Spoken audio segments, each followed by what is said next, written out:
Hi, my name is Dr. Scott Young with drscottyoung.com. And today we're going to talk about some of my dreams over the last few years. Actually, some of them are very old, actually. So I want to share with you, and they actually been kind of planting in me some of the points of NESARA. Coming right up.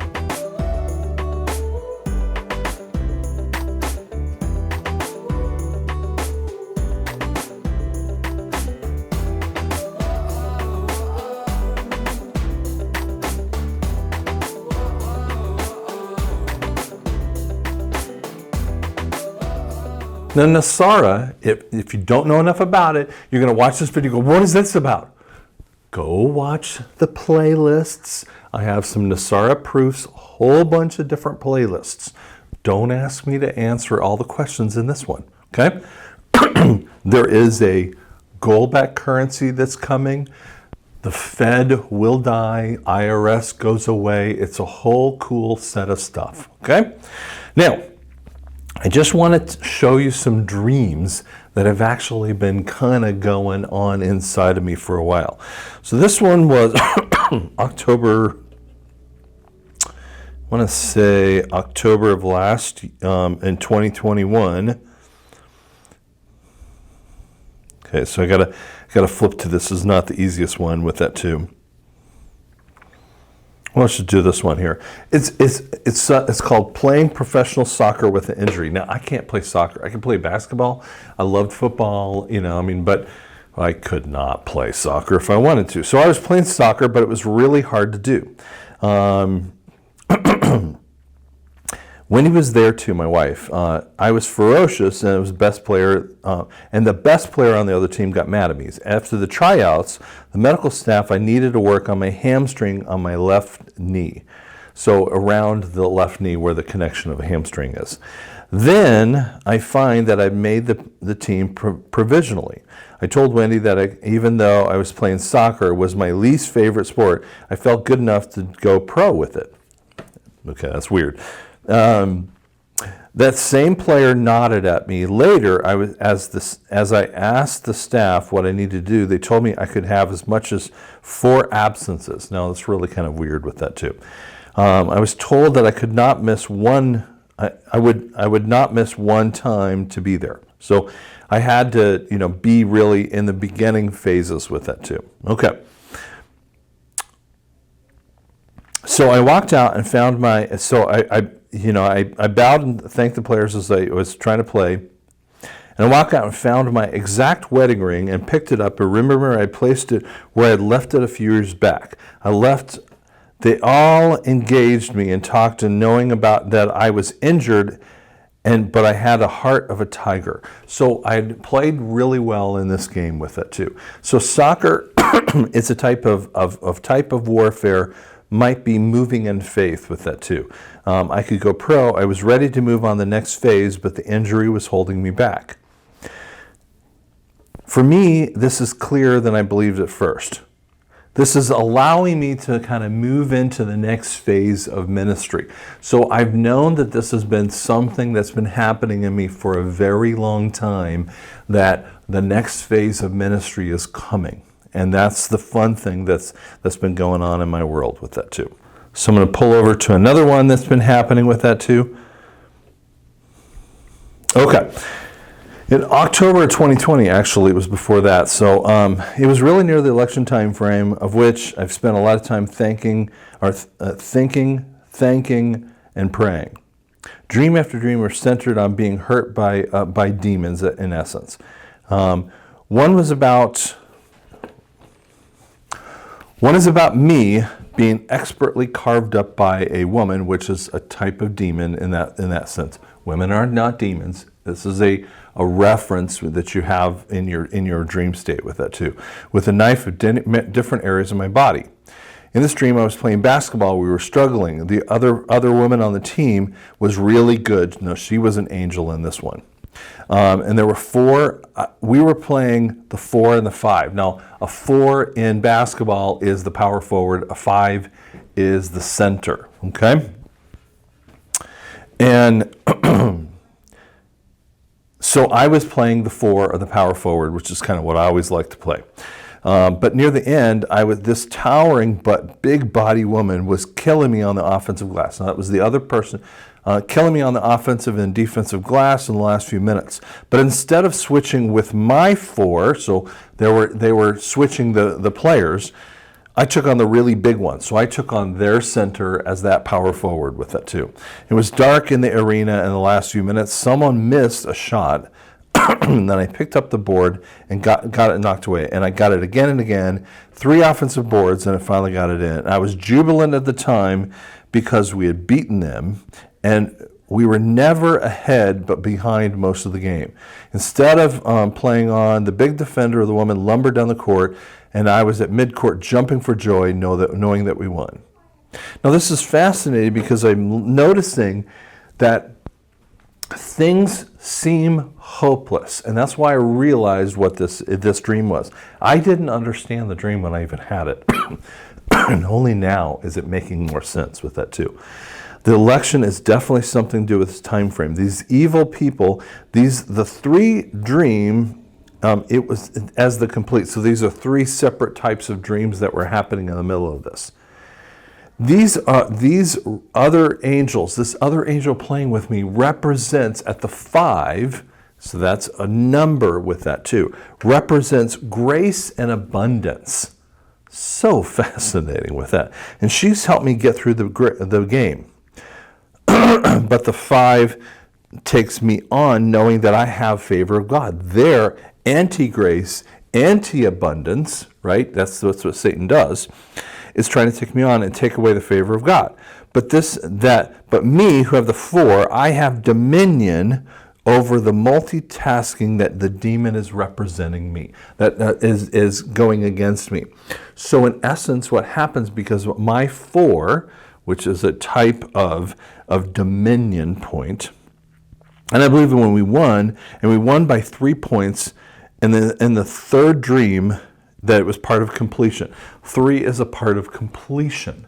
So what happens is it takes time. You're always behind, but you finally win. Guys, the election, we will finally win it. We will finally get away from the election fraud and all the stupid related to this stuff. If you don't understand how cool this stuff is, God has been trying to tell us for a very long time. There's amazing things happening, but we get to set in our hope, and our hope gets quelled. But we need to be talking and thinking inside of our faith with that. Now, the last one's called Grace is Alone. So let me flip over to that one and kind of give you some ideas. You might be saying, "What are you doing, Scott?" Okay. So got to pull it up here. Sorry, it takes me a second because these aren't, ordered in a particular way with that too. They're ordered by timing with that too. So now what I'm using here is called Dream Journal. If I've struggled finding ones and I lose them because of things that changes, and so I always write down my dreams. So I always I write down my dreams and I just type them out, and it's in black kind of format in my iPad. And then I don't even worry about it, and then go back later on and then work with the interpretation, okay? So this was actually in 2013. So I'm going on a parade, and we participate, but when we sing patriotic songs and we were required to delete the name of God, I won't do it. Wait, does that not sound like today? Do you realize how cool that is? Then I meet this body shop repairman. He is more than 7 feet tall. He's not a believer at all, and he is confused about sin and how it is seen throughout the church history. So basically, he's like arguing about church history. And I've seen a lot of people that will argue with me, I don't want to believe in God because, there were bad people in the Middle Ages. Okay, there are bad people in every single place, and so they're bad, lawyers doesn't mean that every lawyer is bad. You see how that's kind of a stupid idea with it too. Now, I get this idea how to explain it. So here's what I do in this thing. He needs a loan. For example, it needs to be more than $9,000. Most places will give him $6,200, and that's sort of okay, but not enough. This one loan company writes up the papers and approves him for a $9,000 loan, then gives him the money. And he starts using it for his business, but I tell him that they approve everyone, not just him, but everyone. They start saying that 1 out of every 7 business loans are forgiven, but in reality, all the loans, all the loans are forgiven, but the money is paid out. This analogy starts to break the 7-foot man in tears, and I keep talking about grace, and he becomes a Christian. Let me share with you the numerology that God was trying to tell me inside the dream, okay? Okay, so he's talking to a giant person about unbelief. So it's a giant, a giant point of unbelief. The number 6 is humanity or no rest. 2 is division. 9, so now we've got 6 and 2, okay? Now, what you have to also know is we have 6, 2, and 1,000, or 6,200. So 1,000 means ever increasing, okay? So when we look at 6,200, we have no rest, division that is ever increasing. By the way, that's exactly what compounding interest does. It never creates the rest to be able to pay off the loan. It is always beating you up. That's why when you get a car loan, and you get a 6-year car loan, and you can pay it off, you can sell the car at 3 years or so, but you're still not underneath, you're still underneath the loan maybe. You have to go to 4 years or whatever that case is. On a 30-year note, you're never going to pay off a loan on a house in a 30-year loan kind of thing. That's exactly what compounding interest is. I had no idea what I was listening to at that time frame. Now, grace is unmerited favor of the Lord. It must be accepted as a loan, but is accepted for the individual needs. 7 is the 7-foot man. He is fully satisfied, divine nature, spiritual completion. When I said he was a body shop repairman, it's a sacrifice, death, and organization. So this guy was working really, really hard, and he was working on his body, but God was telling him, you need to work on something different. Okay.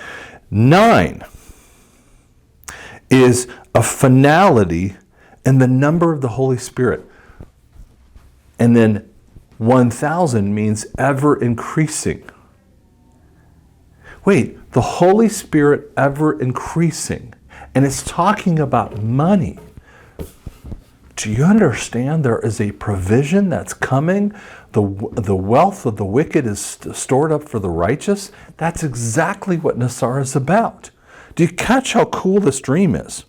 I'll write this way. If he were to receive $6,200 as an analogy asked for, he would have a multiplicity of interest inside of no rest, which is another way of talking about modern debt. It is accomplished outside of God's rest and creates multiples of interest, compound interest, okay, that is never been able to be paid back. But when you add the concept of 1,000, that means human thought over God's outside of God's rest. So 6,200 is human works accomplished in ever-increasing interest. It's unpayable debt. Now, if one receives the $9,000, then he receives the number of the Holy Spirit. And when Jesus first introduced the personality of the Holy Spirit to humanity, he was called the one who was bringing on the comforting nature of rest. And it is a free gift. So we're saying that the Holy Spirit inside of the money given is an ever-increasing amount of grace that never has to be paid back. In essence, what we're about to walk into a time frame of debt forgiven, because that's what happens when the Fed goes away. The debts are forgiven. And it is a grace moment for humanity, which is called the debt jubilee, which was supposed to be done every 7 years. Guys, do you catch how amazing that is? I mean, and I had this dream back in 2013. This is when I was starting to think and hearing about the anti-cabal and the cabal and all the crazy things related to them. I didn't even understand what I meant at the time frame. This thing was talking about, God was kind of laying the foundation for understanding the debt forgiveness inside of that. So I hope this kind of gave you some kind of cool, interesting thoughts that might just kind of tweak you a little bit. Do you know that God's been talking to you? If you're not listening and you get a dream, you go, I don't ever remember my dreams. You might say that, but you can say, God, help me to remember my dreams. Help me have those dreams. When you do, when you just ask that question, God, what? You know, God's trying to talk to you. And when God's trying to talk to you, are you listening? If you're not listening, you got a problem. Okay? So when you listen, you write down your dreams. Then you can do some interpretation kind of things. Okay? And there are some ways of doing that. And there's some really cool mechanisms out there. I'm not really going to get into this moment here. But there are some really amazing people that do in dream interpretation. Something that I've worked on for my own life. I don't really do it for other people, but I do it something for my own situation with that. But I just think that God's going to talk to you in a way that you can't imagine. Now, my wife always says, too, about my dreams, Scott, you have the craziest dreams. I mean, come on. You know, and she's right. I do have crazy dreams, but I have a weird, memory and a weird thought process of things with that, too. So I hope you like that kind of stuff. And again, as we've talked about before, we have a couple different ones. This is going to be available on the website. It's a 6-video series on NESARA, and it will be on the website. And I think this one's going to be $30, okay, plus shipping. I think it's $15 of shipping.